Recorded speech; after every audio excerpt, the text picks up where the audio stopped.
Welcome to the next episode of the Existential Files. Hello, Louie. Hello, Matthew. Hello, and nice to be with you, because it's a rare one where I'm actually sat alongside you. Normally we are many, many miles apart. But on this particular occasion, we are joined by a very special guest, somebody who features in my history, and she does yours as well. So welcome, Professor Susan Blackmore. Hello, Sue.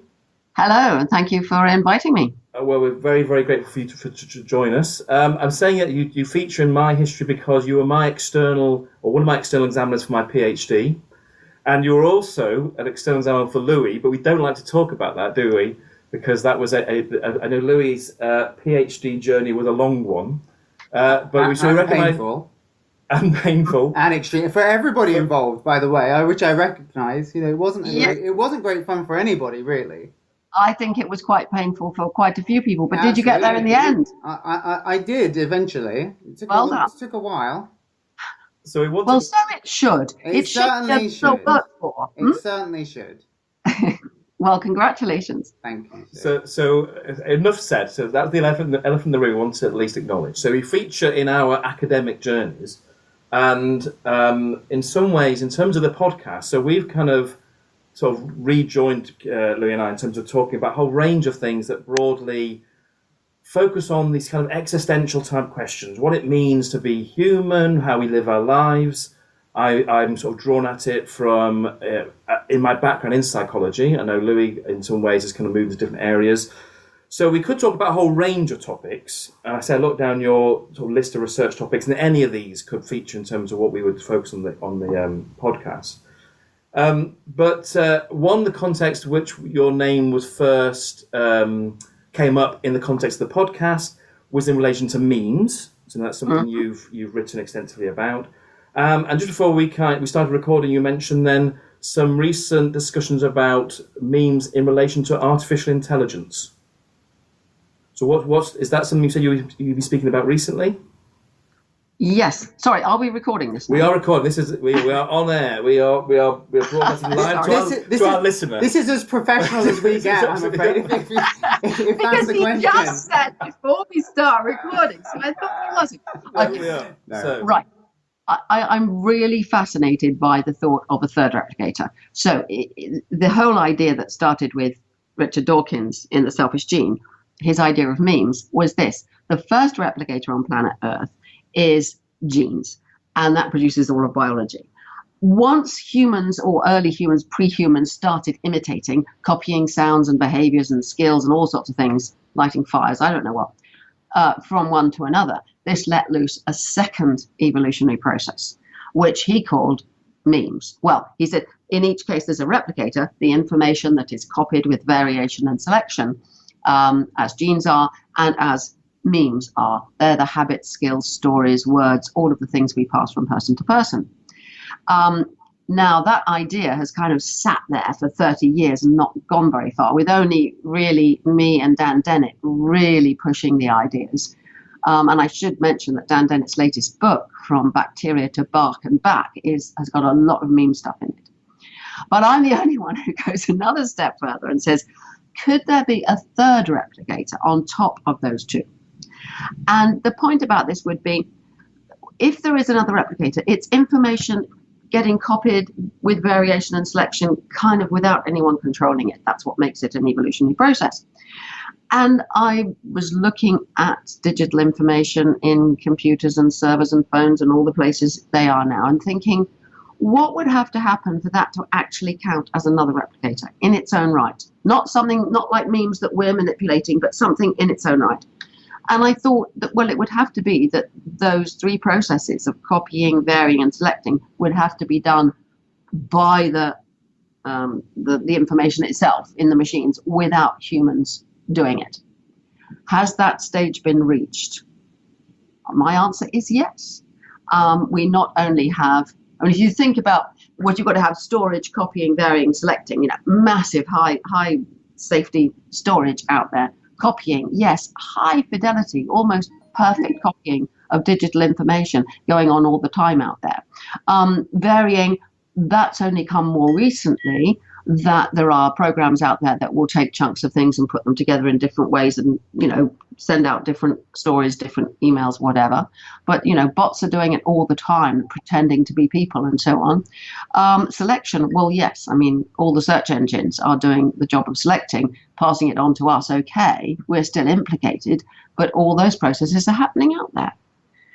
So you asked me to come around to artificial intelligence. Well, if all that's going and there's a massive new evolutionary process happening out there in the machinery that we thought we built for ourselves, and actually we're building it for them, then this has serious implications for intelligence. I should say I call these third replicators tremes, sort of try for three, and rhyme with memes, so teams or tremes. If they are out there doing what I think they're doing, they're going to take up more and more resources from us. They're going to get bigger and bigger and more exciting things happening. We already know there are bots fighting each other and undoing each other's work and doing all sorts of strange things out there. Now, what is intelligence? We tend to think about ourselves as being like, oh, here's this body and inside there's me and I'm the one who's intelligent. But it's not like that, as you well know, both of you. The brain is a massively parallel processing system with what emerges as intelligence, like saying, some sensible speech or being able to write or, whatever it might be, is emerging from a lot of parallel processes. Exactly the same what's happening out there in cyberspace now. Intelligence is emerging from all those little bits and pieces. People say, oh, well, Siri isn't really intelligent. Well, frankly, Siri combined with all the other stuff out there, I think that's what intelligence is. So I think all the people who are afraid of little robots getting too intelligent and taking over the planet are looking in the wrong place. We should be looking at this new evolutionary process of tremes fighting it out in cyberspace, because that's where I think the intelligence is going to come from, is already coming from. I was going to say, so can I clarify? So again, you're seeing this, describing this as an evolutionary process. So it is the latest development in the evolutionary process. Yeah. You're seeing it as illustrative of artificial intelligence. That could be a definition of what we mean by artificial intelligence, and we're seeing it already. Yes, but it wouldn't be the only sort. I mean, I've said a lot of people tend to think about AI as being confined in a computer or a robot. That's still happening. There are more and more intelligent, there's programs like Watson and so on, but there are also clever robots doing more and more intelligent things. So I'm not denying that's happening, but I think people are not looking to the intelligence emerging overall in cyberspace. And how do these views then, given this is completely new to me, so this isn't necessarily a topic we anticipated, straight off, which is great. Well, no, it's brilliant, because it means that I'm going, all this stuff that we can almost fairly well-trodden areas and we can re-explore. So how does this thinking sit alongside other people? Are you the first person to make this suggestion? Is there others out there making similar statements? Are you pushing the boundaries even further? Yes, I'm as far as I know, but I mean, there may be people. See, because I'm not an expert on the digital world at all. My ideas come from a basis in biology and psychology and evolutionary theory, and so I might be unaware of people saying the same thing, but I certainly haven't come across any. And the ones I do come across, people who are interested in this kind of thing, just think I'm mad. Well, not quite mad. They just think, it's a stupid idea. I mean, Dan Dennett, for example, whom I hugely admire, I would say he and I agree to a very, very large extent about memes, the importance of them, how they got going, all sorts of issues like that. And we argue about little bits and pieces here and there. I was with him a couple of weeks ago in Bristol, and we had a fantastic discussion about memes. But when it comes to tremes, he's like, he's put a little tiny paragraph in the book, Sue Blackmore things, clearly he doesn't need to say he disagrees. He obviously doesn't think it's an idea worth pursuing. And most sort of serious academics that I know of think memes is a bit of a far out idea and really don't want to go there either. So the thought of having, considering a third replicator, that's Sue Blackmore, she can invent a third replicator if she wants to. I think it's serious stuff. And nobody has given me a very good reason why this couldn't be the case, or I think more importantly, a good reason why this is not a useful way of looking at what's happening. I think it is a useful way of looking at what's happening. In fact, I think if we don't start to look at it this way, by the time we notice what's happening, it will be too late. It may be too late to safeguard our role in any pleasant way already. I don't know, but I certainly think we ought to be alert to the possibility. But hey, I think most people disagree. And but we're okay with that, and we can explore these ideas as they develop. So, and again, forgive me if I start asking what sound like very naive questions, but if we are linking this to artificial intelligence, in quotes, and the idea of it being intelligence, and I go back to another area of interest of yours that you may feel as though you were interested in the topic of consciousness for some time, and still am very much. So in relation to this, then, are we looking at does the notion of consciousness fit within this, or are we talking about an artificial intelligence which we're not talking about something being conscious or replicating or approximating consciousness? It's just we're seeing processes that have an evolutionary nature to them. There's something self-replicating about them, and we're seeing it in digital processes. Are we then maybe going to see something like an approximation, an artificial consciousness emerge, or am I throwing this into something that's a bit messier? You're throwing it into something that's more than a bit messier. It's in fact the messiest thing you can throw it into. But hey, why not? Existential this is. So I would say that it depends crucially on the way you think about consciousness and the evolution of consciousness. Now, once again, I'm taking a Donetian kind of line on consciousness. Let me take a little step back here.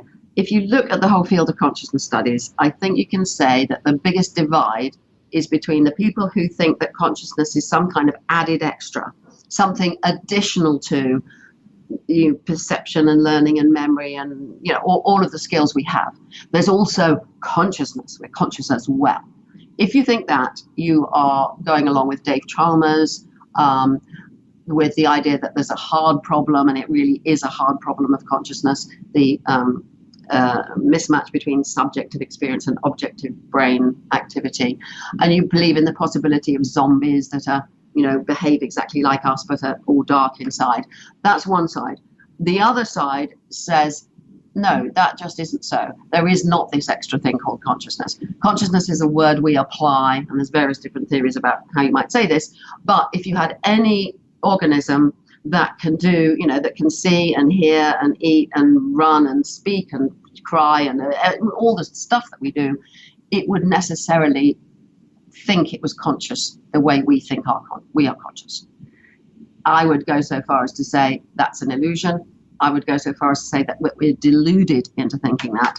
Not all people on this side would call themselves illusionists, but probably most would. So if you take that big split and you see me and Dennett and Churchlands and various other people on this side, and then you think about the artificial intelligence that I'm saying is growing very fast out there in cyberspace, well, out there, all these things are happening, aren't they? I mean, there's plenty of cameras around, and they're sending information into all kinds of processing places, and there's listening devices, and all the senses there for different bits of software out there to be using.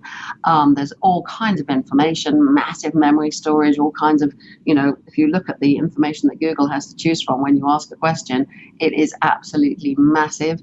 It's building up all the stuff you need. So the question for me, though not for the Chalmers hard problem zombie people, the question for me is, what would it take for some kind of artificial intelligence to be deluded in the way that we are?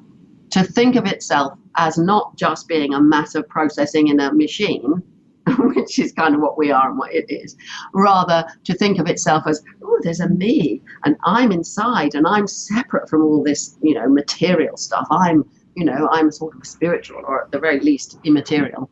And then it would think it was conscious just like we were. So are you suggesting then that may be either already there or very near to it? Because essentially, again, forgive me if I'm getting taking what you're saying and missing the point, but it's this idea that consciousness, in inverted commas, the thing that we label, this illusion we label as consciousness, is essentially an emergent property from complexity. Don't reference the cat. Don't reference the cat. We don't mention very the cat. silent. He's not here. Usually the cat makes noise. I just almost fell off my chair. The scene I'm looking at with you two jolly faces on was swept across by a cat. Was it a ghost? Was it not real? It was a real. It'd be great if it was a robot cat. I'd be very impressed with a robot cat. But so given if consciousness is an emergent property of complexity, is that kind of what you're saying? And you've got all this stuff going on, which we often see as being associated with consciousness in organisms, in humans. Am I right in thinking then you're implying, well, yeah, maybe then if that version of consciousness, that perspective, why would that not necessarily emerge in all the digital processes? Okay. First of all, I would say a lot of people say, well, consciousness is an emergent phenomenon or emergent property of complex systems or something like that. What they typically mean is that there is something it's like to be me now. There's something it's like to be what they think of as being consciousness, as well as all the processes going on. In other words, it's still kind of on the hard problem side very often. And I'm being far more extreme than that and saying that all there is to consciousness is our delusion. What I'm saying is, right, all the time I've been talking, I've been so carried away with listening to your questions and blithering all this stuff. In a sense, I haven't been conscious. At least there's been no self-awareness, no reflection, no actual decision about what I'm conscious of.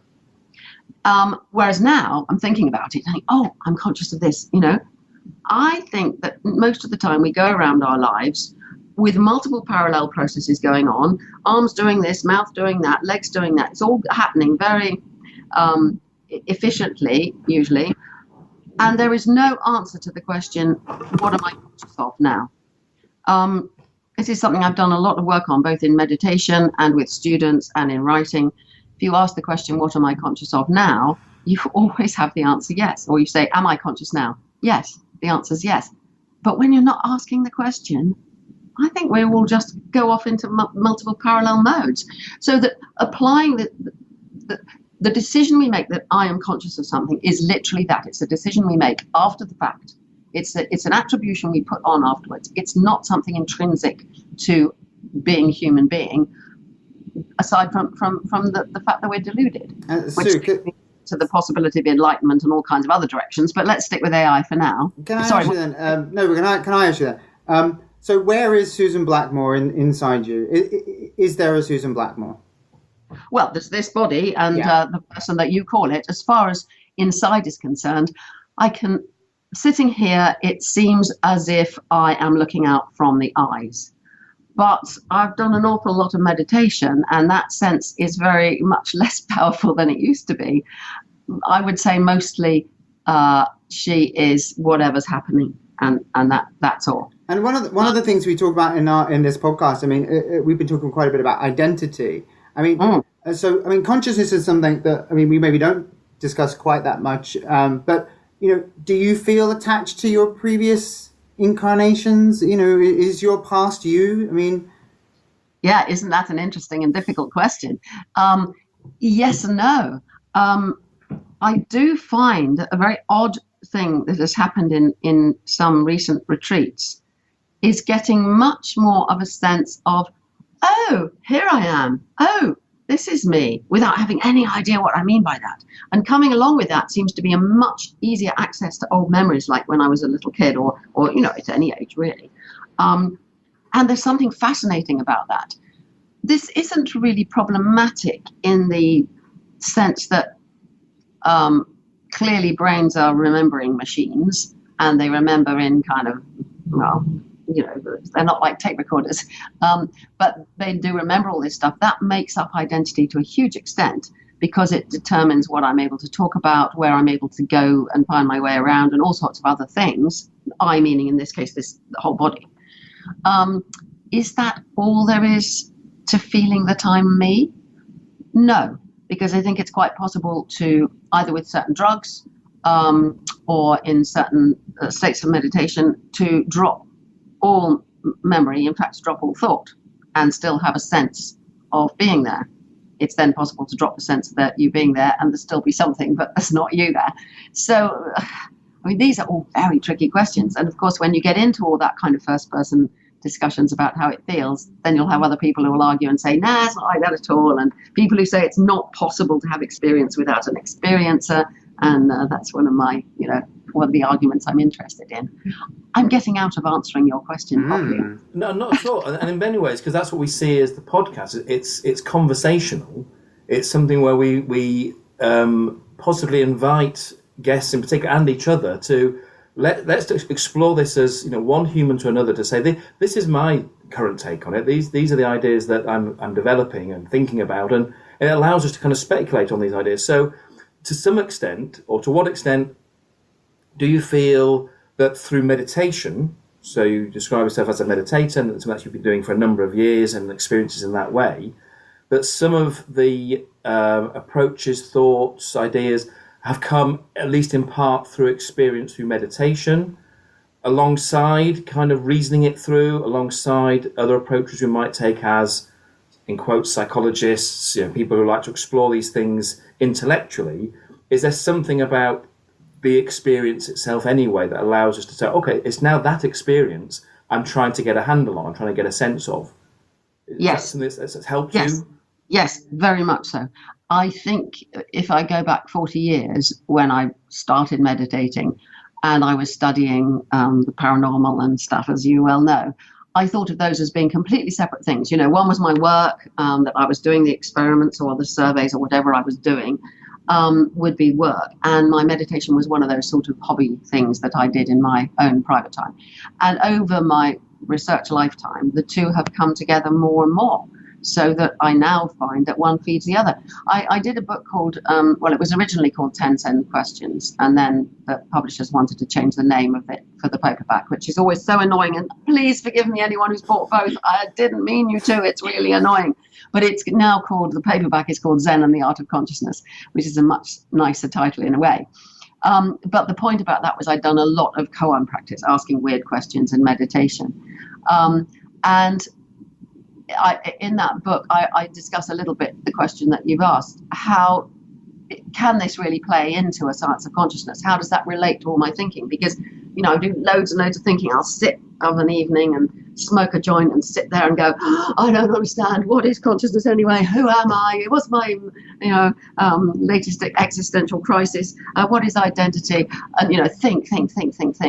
I think in all sorts of circumstances. And then how does the meditation play into it? Asking questions in a very different way, with a calm mind, very few thoughts except this question, who am I, or something like that. And to me, what I've found, I think, is that the more I've done that kind of meditation, the less I'm on the zombie hard problem side. It's really pushed me over to the other side and affected the way I think intellectually about the nature of consciousness. Because if I can sit in meditation and ask a question like, sit really, really quietly, get really, really steady and quiet, and go, what was I conscious of a moment ago? And this is one of my favorite questions. Because what I find happens then is I can remember that kind of humming noise over there and the feel of my bum on this kneelie stool thing that I'm on, and a little crackling from the fire over there. And I suddenly, all of these things seem to have been going on, but if I hadn't asked a question, I wouldn't have even noticed them. So in one sense, I obviously wasn't conscious of them, but in another sense, I must have been. Otherwise, I couldn't, bring them to mind now, and they feel as if they've been going on for some time. So that has fed into my intellectual idea that there is, and this came originally from Dennett, in a slightly different form, in Consciousness Explained, his famous book, that there is no answer to the question, what was I conscious of at a particular time? There is no question to the answer, is that neuron a conscious one or not conscious? Or is that brain process conscious or unconscious or not conscious? There is no answer. They're false questions, daft questions. And if you really take seriously the idea that that consciousness is a kind of delusion or illusion that we say after the fact. Oh, well, of course I was conscious of that. That's just what we say afterwards. There wasn't really a fact of the matter about it. So that's just one example of how, for me, sort of my life and the personal inner practice relates to thinking and struggling away with difficult ideas. And you've then at various times referred to the people who were on the hard problem side of the discussion. So your side is one where essentially there is no hard problem. To suggest there is a hard problem is part of the delusion. Yeah, it's saying no, it's just okay. But hang on a minute. Hang on, let me say this. I would say that there is no hard problem in the sense that it is ill-formulated. Somehow or another, we're going to have to see how subjective experience and objective events are really the same thing. But we haven't done it. We haven't. I mean, I'm not saying we've solved the problem. I think by saying that the hard problem doesn't exist, it only means that's not what we should be struggling with. If you struggle with that, you get into all these zombie arguments and all these looking for the neural correlates of consciousness and trying to find where the consciousness neurons are, as Francis Crick was doing, all those kinds of things. We need a different approach, and I'm struggling to find one, and that only got so far as saying, I don't think that's the way, we need another way. So please don't think I'm claiming anything very much more than I am claiming. It's really, really hard to think about what we mean by consciousness. And maybe, so rather than, is it something about maybe not seeing as the hard problem as a hard problem, but is it something about softening it? Is it realising actually the way in which you frame it and postulate it and consider it is, it needs to be rethought to say it's not the hard problem that it might be. It's softening it and considering it in different ways. I think it's definitely considering it in different ways, but it's not softening it. I mean, at least for me, I still feel. I think Dennett feels that he really has explained consciousness, and the more we learn about brain function and so on, the firmer that gets. My feeling is I can still go, but what is this? I can look at I'm looking at sort of murky red colour of my filofax. I'm a very old-fashioned person. I have my diary in a filofax, and it's a kind of murky reddish colour. And I can stare at that and go, but what is this? What the philosophers would call a quale, and then the quale colours. And I'm going, how does a brain do this? And I can get myself into really, really, this is so difficult, and it is. We don't know how to handle this fact that we feel as though we are thinking beings and we think there's a world out there that is independent of us. I know somehow these have to come together and be the same. And in certain states of meditation and certain drug states, it's obvious they are, and there's no problem, and it's gone away. And I come back to it and I go, no, I don't know. I don't know really. So I'm not saying there's no problem. I'm not saying it's softened. I'm just saying the way the hard problem is expressed and called the hard problem of consciousness is a distraction that's not helping us. And so, and you intimated there, so asking that same question about, what's this experience like, asked from a meditative state in a calmer way without coming so kind of angst about it, you get to a level of insight there which is like, it's clear, it's not a problem, it's but I can't say much about that, about what that means. So other than just keep practicing and being able to switch back and forwards. I've often thought, I've often wondered whether if somebody who was really enlightened, if there's such a thing, I don't know, but who really sees clearly and has that really deep insight, if they learned neuroscience, would they be able to solve these problems? And conversely, if a really amazing neuroscientist really got all those insights, would they then be able to kind of bring the two together? And it's very nice that there are now a lot more neuroscientists who meditate and are interested in altered states and so on. But somehow those things have to come together, but I don't know how. I don't think they have yet, but we'll see. Louie, you were asking about identity. Where was that question coming from? What's in you that's worrying about identity? Well, I mean, I can ask. I mean, because I've taken hallucinogenic drugs, and I don't think Matthew has. And I mean, we're often discussing the debate. He keeps saying, "What does it feel like?" And it's very hard to explain to somebody what taking psilocybin actually feels like. I have taken drugs, and in fact, Sue, I'm not sure if you remember one of our last conversations.